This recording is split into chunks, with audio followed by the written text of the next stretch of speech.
سبيل الدموع سبيل مريح تنهد يا صاحي كي تستريح.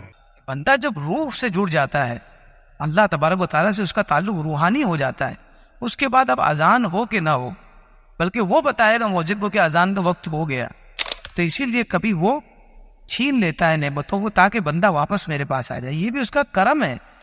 آزمائش کا ایک وقت ہوتا ہے، جب بندہ آزمائش میں کھڑا ہو جاتا ہے کہ نہیں مجھے اس آزمائش سے گزرنا ہے، تو آزمائش گزر جاتی ہے اور اس کے بعد دوبارہ اس کو نعمت حاصل ہوتی ہے. آج کے اس خطاب کا موضوع ہے کہ آزمائش کا خوف اور آزمائش کا ڈر مومن کو اس کے رب کی عبادت سے دور نہیں کر سکتا ہے. اگر مومن کو کوئی آزمائش لاحق ہو جائے، کسی تکلیف میں وہ مبتلا ہو جائے، کسی ابتلا میں وہ مبتلا ہو جائے، تو اس مبتلا ہونے کے ڈر سے وہ کبھی بھی اللہ کے گھر میں آنا چھوڑ نہیں سکتا ہے. چاہے وہ آزمائش اس کی صحت کے اعتبار سے ہو یا اس کے رزق میں ہو یا اس کی اولاد میں ہو. آزمائش ہر طرح کی ہو سکتی ہے، لیکن چاہے کوئی بھی آزمائش ہو، بندہ اپنے رب کا در نہیں چھوڑ سکتا، کیونکہ مومن کو یہ پتا ہے کہ میری ہر آزمائش کا علاج اسی در پر ہے جو میرا رب ہے. تو جب بندہ مومن بن جاتا ہے اور حقیقت میں ایمان کے تقاضے کو پورا کرنے کی کوشش کرتا ہے، تو ہوتا یہ ہے کہ چاہے کتنی بھی تکلیفیں آ جائیں، لیکن وہ کوئی طریقہ نہیں نکال پاتا مسجد سے دور ہونے کا. وہ یہ سمجھتا ہے جب میں خوشحال تھا تب اللہ تبارک و تعالیٰ مجھے نواز رہا تھا، لیکن اب جب کہ مجھ کو نعمتیں روک دی گئی ہے تو اب یہ میرا امتحان ہے کہ میں اللہ کی بارگاہ میں جاتا ہوں یا نہیں جاتا ہوں. یہ میرا امتحان ہے، کیونکہ وہ رب جو دینے پر قادر ہے وہی رب روکنے پر بھی قادر ہے، اور جب تمہارا رزق رک گیا ہے تو وہی رب دینے پر بھی قادر ہے. تو جو رب دینے پر قادر ہو اور جب رک جائے تو دوبارہ اس کے پاس تو جانا ہی چاہیے، کیونکہ وہی دے بھی سکتا ہے. یعنی ہم جب رزق رک جاتا ہے تو ہمیں ایسا لگتا ہے کہ اب مسجد کیسے جائیں گے، اب تو ہم کو دوڑنا پڑے گا، ہم کو کاروبار پہ دھیان دینا پڑے گا. دیکھیں گے اگر وقت ملا تو نماز پڑھ لیں گے، دیکھیں گے اگر وقت ملا تو عبادات پر دھیان دیں گے. لیکن اس کو اب اس وقت زیادہ دھیان دینا چاہیے، اس لیے کہ اب اس کا یقین یہ بن جاتا ہے کہ جب میرے پاس نعمت تھی وہ اسی رب کی دی ہوئی تھی جس کے پاس میں 5 وقت جاتا ہوں. تو ابھی جو نعمت میرے ہاتھ سے ختم ہو گئی ہے، جس سے میں محروم ہو گیا ہوں، اس نعمت کو دوبارہ بحال کرنے والی بھی ذات وہی ہے. کیونکہ ایک بات ہمیشہ یاد رکھے کہ کسی سے کوئی نعمت کو چھین لینا آسان ہے، لیکن کسی کو کوئی نعمت دے دینا مشکل ہے. آپ کسی کی پیسوں سے مدد کر دے، یہ اس کے لیے بہت سوچنا پڑتا ہے.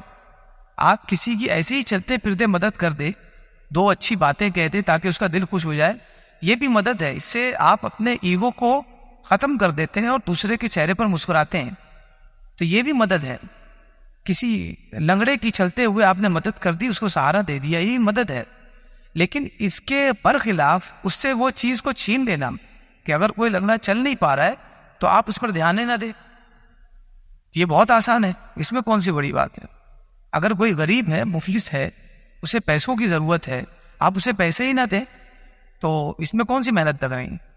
کوئی شخص ایسا ہے جو آپ کا وقت چاہتا ہے، چاہے وہ آپ کی بیوی ہو چاہے والدین ہو، وہ چاہتے ہیں کہ بچہ ہمارے ساتھ بیٹھے، بیوی چاہتی ہے کہ شوہر ہمارے پاس کچھ وقت دے. اگر آپ وقت نہیں دے رہے تو اس میں کون سی محنت لگ رہی ہے؟ آپ نے چھین دیا ان سے. تو چھیننا تو بہت آسان ہے، دینا بڑا مشکل کام، دینا بہت مشکل کام. کہ جائیں آپ ناراض بیوی کے سامنے اسے منوائے، بہت مشکل ہے. ناراض والدین کے سامنے بیٹھ جائیں، ان کے پیروں کو چومیں، ان کے ہاتھوں کو چومیں، بہت مشکل ہے. تو یہ رب جو دے سکتا ہے، تو جب آپ کنگال ہو گئے ہیں تو آپ کو تو اسی کی طرف دوڑ لگانی چاہیے، اس لیے کہ وہی دے سکتا ہے، وہی دے سکتا ہے. اور ہمیں تو یہ بھی پتا ہے کہ لیا بھی اسی نے ہے، اور اسی لیے لیا ہے کہ دور بہت ہو گیا ہے. جب سے اسے دیا ہوں تب سے یہ گرنے بیٹھ گیا ہے، اور اتنا گرنے میں مشغول ہے کہ اسے اب عبادات گرنے کا وقت نہیں ملتا ہے. تو اسی لیے کبھی وہ چھین لیتا ہے نعمتوں کو تاکہ بندہ واپس میرے پاس آ جائے. یہ بھی اس کا کرم ہے، یہ بھی اس کا کرم ہے. بزرگان دین میں سے کچھ بزرگان دین جب آپس میں ملے تو ان لوگوں نے کہا کہ آپ کیا حال ہے، اللہ تبارک و تعالیٰ سے کیسے معاملات ہیں آپ کے؟ تم نے کہا کہ جب ہمیں اللہ تبارک و تعالیٰ نوازتا ہے تو ہم شکر ادا کرتے ہیں، اور جب مصیبت میں مبتلا کرتا ہے، آزمائش میں مبتلا کرتا ہے، تو ہم شکر ادا کرتے ہیں۔ تو انہوں نے کہا کہ یار یہ حال تو ہمارے یہاں بلخ میں، شہر کا نام ہے، بلخ میں کتوں کا ہے، اور آپ تو زاہد و عابد ہیں، آپ لوگ ایسا کرتے ہیں، یہ حال تو کتوں کا ہے۔ یہ مقابلہ نہیں ہے، بلکہ اللہ کی بارگاہ میں قرب کے لیے کوشش ہے، کسی کو نیچا اونچا دکھانا مقصد نہیں، لیکن کوشش ہے۔ انہوں نے کہا کہ ہمارے یہاں تو کتے بھی ایسے ہی ہیں کہ جب ان کو روٹی ڈالو تو دم ہلانے ملتے ہیں، اور کبھی نہ ڈالو تو بیٹھ جاتے ہیں۔ یہ دم ہلانے کا مقصد یہ ہے کہ ہم شکر ادا کر رہے ہیں، اور جب نہیں دیا تو ٹھیک ہے، صبر کر لیتے ہیں، آج تم تو نہیں ہلائے گی، ان کو روٹی نہیں ملی، لیکن بیٹھے رہتے ہیں۔ تو یہ تو جانور بھی کرتے ہیں، آپ کیا نیا کرتے ہیں؟ تو انہوں نے کہا کہ آپ کیا کیسے کرتے ہیں؟ انہوں نے کہا کہ جب ہمارے لیے اللہ تبارک و تعالیٰ خیر کا انتظام فرماتا ہے، آسائش کا انتظام کرتا ہے، تو ہم اس سے بڑی چیز کسی کو نہیں سمجھتے، ہم اس سے بڑی چیز کسی کو نہیں سمجھتے، اسی لیے ہم اس خیر کے اندر اتنے مشغول نہیں ہو جاتے کہ خیر دینے والے کچھ ہوتے ہیں، ہم اس سے زیادہ مسجد سے منسلک ہو جاتے ہیں۔ جب دیتا ہے تو یہ نہیں کہ شکر ادا کیا اور اس کے بعد مسجد سے روانہ ہو گئی، بلکہ اس سے پہلے سے زیادہ ہم عبادت میں مشغول ہو جاتے ہیں۔ اور جب شر لاحق ہوتا ہے تو ہم صبر نہیں کرتے بلکہ شکر ادا کرتے ہیں کہ مولا دوبارہ حاضر ہونے کی توفیق دی۔ جب شر لاحق ہوتا ہے، مصیبت لاحق ہوتی ہے، تو شکریہ ادا کرتے ہیں کہ میں بھول گیا تھا، ایسی اولاد ملی، ایسے مال و دولت ملے، ایسی آسائش ملی کہ کوئی تکلیف ہی نہیں ہے۔ جب تکلیف نہیں ہے تو کیا جاؤں مسجد، سوچتا ہوں یہیں پڑھ لیتا ہوں نماز۔ لیکن جب اولاد میں تکلیف ہونے لگی، مال و دولت میں تکلیف ہونے لگی، کاروبار جب ٹھپ ہونے لگا، تب ہم نے شکریہ ادا کیا کہ اللہ تو نے یاد دلا دیا کہ رب ہے جو اولاد دینے والا ہے، رب ہی ہے جو مال و دولت دینے والا ہے، ہم بھول بیٹھے تھے۔ تو یہ دیکھیے سب کا الگ الگ کرائٹیریا ہے۔ تو عبادت تو اول ہے، پھر عبادت کے بعد اس کے معیار ہے، اس کے درجات ہے۔ اب جو جتنی چاہے محنت کر لیں۔ ایک شیخ سے کسی نے پوچھا کہ شیخ صاحب آپ اللہ کا ذکر کتنا کرتے ہیں، یعنی آپ اللہ کو یاد کتنا کرتے ہیں؟ ذکر کا مطلب کیا ہے؟ یاد کرنا۔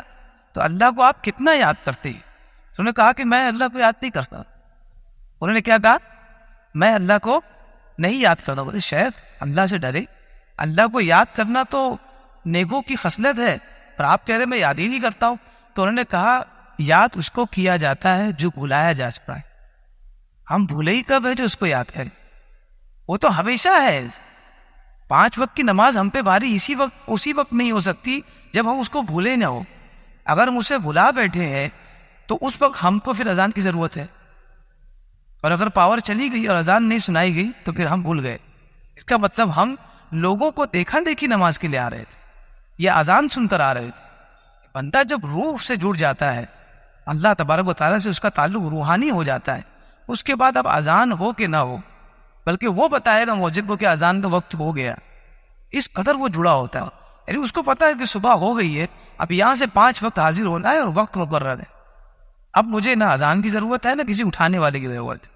تو یہ معیار ہے کہ دیکھیے وہ کہہ رہے کہ میں تو یاد کرتا ہی نہیں، اس لیے کہ یاد تو اسے کیا جاتا ہے جسے بلایا جا چکا ہو، اب بھولے ہی کہاں ہے جو اسے یاد کرے۔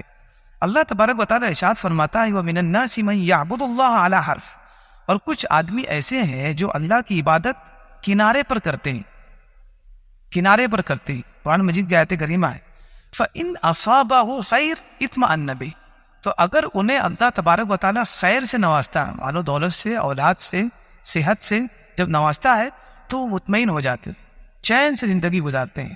آگے فرمایا وَإِنْ أَصَابَتْهُ فِتْنَةٌ، اور اگر انہیں اللہ تبارک و تعالیٰ آزمائش میں مبتلا کر دے انقلب علی وجہہ، تو وہ منہ کے بل پھر جاتے ہیں۔ یعنی تکلیف آئی تو اب مسجد میں کیا کروں میں؟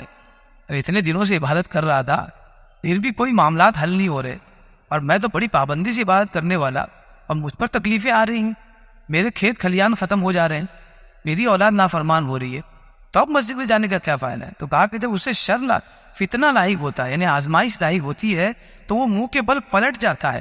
اب آگے اللہ تبارک و تعالیٰ ارشاد فرماتا ہے خسر الدنیا والآخرہ، تو اس نے دنیا کا بھی نقصان اٹھایا اور آخرت کا بھی نقصان، یعنی دنیا میں بھی وہ نقصان میں ہے اور آخرت میں بھی نقصان میں۔ اور آگے فرمایا ذالک هو الخسران المبین، اور یہ سب سے بڑا نقصان۔ آدمی اگر دنیا میں فائدہ اٹھا لے، آخرت کے لیے نقصان دے، تو کم سے کم دنیا میں تو اس نے خوشحالی دیکھی, دنیا میں وہ خوشحال رہا. لیکن جو بندہ دنیا اور آخرت دونوں میں نقصان اٹھائے, اس سے بڑا لوزر کون ہو سکتا ہے؟ اس سے زیادہ فیلئر کون ہو سکتا ہے؟ یہ اللہ تبارک و تعالیٰ کا فرمان ہے. تو یاد رکھیں نہیں, جو خوشیاں ہمیں لاحق ہوتی ہے یہ اللہ کی جانب سے, اور جو آزمائشیں ہم پر آتی ہیں یہ بھی اللہ تبارک و تعالیٰ کی جانب سے. اولیاء کا نظام دیکھیے, ان کا مزاج کہ جب تکلیف آ رہی ہے تو وہ شکریہ ادا کر رہے ہیں اس بات پر کہ اللہ تبارک و تعالیٰ نے ہمیں واپس یاد تو دلایا کہ ہاں ہمیں اس کی بارگاہ میں حاضر ہونا چاہیے. جو لوگ غریب ہیں وہ سوچتے ہیں کہ ہم تو بڑے عبادت گزار ہیں اور جو بھی معاملات عبادات کا حکم ہمیں دیا گیا ہے وہ سب پر عمل پیرا ہوتے ہیں, اس کے باوجود بھی ہم غریب ہیں, فقیر ہیں. کیا بات, اب میری فقیری کی وجہ سے میرے بچے بھی تو آدھی روٹی پر گزارا کر رہے ہیں, کیا وجہ ہے؟ اگر آپ یاد رکھیں, ہر فقیری کے بعد, ہر فقیری کے پیچھے اللہ تبارک و تعالیٰ کی حکمت ہے. جو انسان اگر فقیر ہے تو اس کو نہیں پتا ہے اس کے پیچھے ایک اللہ کی حکمت ہے, اس کو بات نہیں پتا چلے. اس کو بات نہیں پتا چلتا ہے کہ اگر میں مالدار ہوتا تو میری اولاد میرے مال و دولت میں لالچ کرتی اور میرے مال و دولت کے بھروسے بیٹھے رہتے, کبھی ترقی نہیں کرتی, اور اس کے بعد میرے گھر میں فساد ہوتا. آج حال نہیں ہے ہمارے یہاں. جو والدین مالدار ہیں, جنہوں نے اپنے 4 بچوں کی جگہ 400 بچوں کی مال و دولت جمع کر لی ہے, ان کے گھر میں جا کے دیکھے سکون نہیں ہے. اس کی وجہ یہ ہے کہ اگر وہ ماں باپ کے پیر چوم بھی رہا ہے تو اسی لیے کہ پراپرٹی میں کچھ مل جائے, اور قرب اس کا اسی لیے کچھ مل جائے, تو وہ اس کا ڈر ہے, وہ اس کی اطاعت نہیں ہے. جب ایسا نہ ہو کہ ہمارے مال و دولت ہمارے بچوں کو ہم سے نافرمان کر دے, تو اگر غریبی ہے تو یہ بھی اللہ تبارک و تعالیٰ کی حکمت ہے. اس میں حکمت سے کوئی کام خالی اس کا نہیں, وہ حکیم ہے, ہر کام میں اس کی حکمت بھری ہوئی ہے. آگے فرمایا قرآن مجید میں, کلا ان الانسان لیطغی ان رآہ استغنی. ہاں انسان سرکشی اختیار کر لیتا ہے, کب؟ جب اسے لگتا ہے کہ میں مالدار ہوں گیا.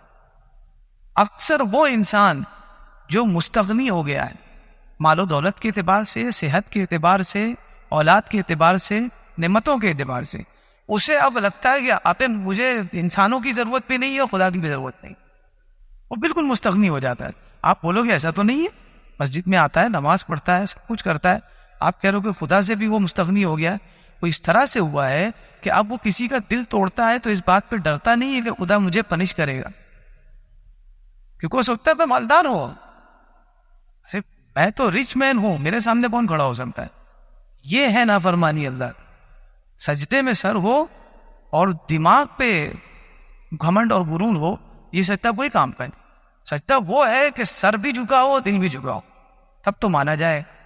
تو وہ لوگ جو اس بارے میں سوچتے ہیں کہ بھئی ہمارے یہاں تکلیف ہے تو اس تکلیف کے بارے میں ہم کیسے جھیلیں, تو تکلیف نہیں ہے. قرآن مجید کی آیت کریمہ جو میں نے پڑھی, اللہ تبارک و تعالیٰ نے فرمایا فَإِنْ أَصَابَهُ خَيْرٌ, اگر اس سے بھلائی لاحق ہوتی ہے تو مطمئن ہو جاتا ہے. اور آگے فرمایا وَإِنْ أَصَابَتْهُ فِتْنَةٌ, یہ نہیں فرمایا وَإِنْ أَصَابَهُ شَرٌ. خیر کا اپوزٹ کیا ہے؟ شر کا اپوزٹ خیر, لیکن خیر کے مقابلے میں شر نہیں بلکہ فتنہ ہے. یعنی جو آپ کو مل رہا ہے, جو آپ کو لگتا ہے کہ یہ ملنا چاہیے, بہت اچھی چیز ہے, مال و دولت, خوبصورتی, اولاد کی ذاتی, یہ سب اچھی چیز ہے, آپ کو ملی, آپ مطمئن ہو گئے. لیکن اگر ان چیزوں سے آپ محروم ہو گئے تو یہ شر نہیں ہے. اگر آپ کو اولاد نہیں ہے یہ شر نہیں. اگر آپ کے پاس مال و دولت نہیں ہے ضرورت پر تو یہ شر نہیں ہے, بلکہ یہ کیا ہے؟ اللہ نے فرمایا فتنہ, یہ آزمائش. یہ کیا ہے؟ آزمائش ہے. اور آزمائش کو پتا ہے کہ ایک ٹائم ہوتا ہے, آزمائش کا ایک وقت ہوتا ہے. جب بندہ آزمائش میں کھڑا ہو جاتا ہے کہ نہیں مجھے اس آزمائش سے گزرنا ہے, تو وہ آزمائش گزر جاتی ہے اور اس کے بعد دوبارہ اس کو نعمت حاصل ہوتی. تو آزمائش جب گزر گئی تو اب وہ شر کہاں رہا؟ شر تو وہ ہے جو آپ پر سوار ہو جائے. اب آپ کو کبھی اولاد نہیں ہوئی, لیکن آپ کو اولاد نہیں ہوئی, آپ افسوس کرنے لگے, آپ مال و دولت سے کنگال ہو گئے ہیں, تو آپ اللہ کی بارگاہ میں سر جھکانے لگے. جب سر جھکایا اللہ نے آپ کو نواز دیا, تو جب نواز دیا تو اب شر کہاں ہے؟ جب اولاد مل گئی تو اب شر کہاں ہے؟ تو یہ شر نہیں ہے بلکہ آزمائش ہے. بندہ صرف اس کو سمجھے تو اس کو سمجھ میں آئے گا.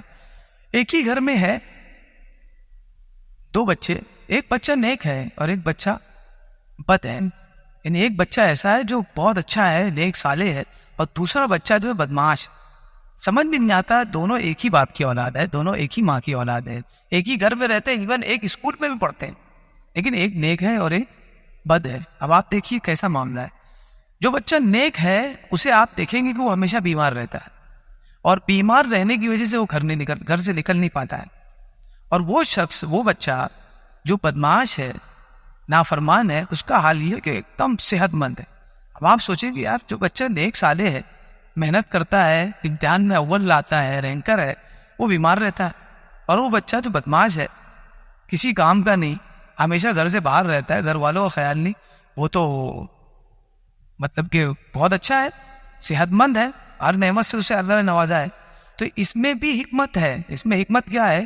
یہ سائنسدانوں نے اس کو ریسرچ کی، اس پر 2 گھروں میں گئے جہاں پہ 2 بچے تھے، ان پر ریسرچ کی، اور ریسرچ کر کے پایا کہ جو بچہ نیک تھا وہ بیمار تھا، تو اس کی بیماری اس کے لیے خیر اس طرح سے تھی کہ جب وہ بیمار ہوا تو کم سے کم گھر سے نکلتا تھا، کم سے کم گھر سے نکلتا تھا۔ جب گھر سے کم نکلتا تھا، گھر ہی میں رہتا تھا، تو گھر میں کیا مصروفیت ہوگی؟ کتابیں لے کر پڑھتا تھا، خوب اسٹڈی کرتا تھا۔ جتنا زیادہ اس نے پڑھا تو اس کے بعد ہی زیادہ کامیاب ہوا۔ اور وہ بچہ جو صحت مند تھا، اس کا تو پیر ہی زمین پہ نہیں ٹکتا تھا۔ اب جب دیکھے گھر کے باہر، اب جتنا زیادہ گھر کے باہر رہا، پورے بچوں کی صحبت اختیار کی، اب اس کے بعد یہ ہوا کہ وہ برا ہو گیا۔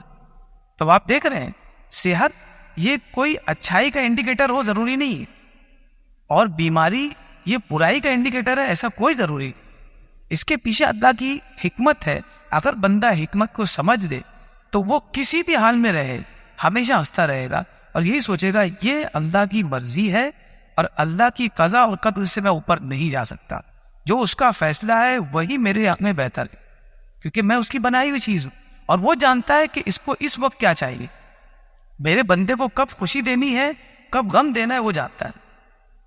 تو جب بندے کو خوشی دے گا تو وہ اس کے لیے اس وقت بہتر ہے، اور جب غم دے گا تو وہ غم ہی اس کے لیے بہتر ہے۔ اگر بندہ اس بات کو سمجھ لے تو وہ بہت خوشحال ہو سکتا ہے۔ اللہ تبارک و تعالیٰ کی بارگاہ میں دعا ہے کہ ہمیں اس کی حکمت سے آشنا فرمائے، اور اس کے تمام فرامین پر عمل کرنے کی توفیق عطا فرمائے، اس کی قضا اور قدر پر ہر حال پر ایمان رکھنے کی توفیق عطا فرمائے،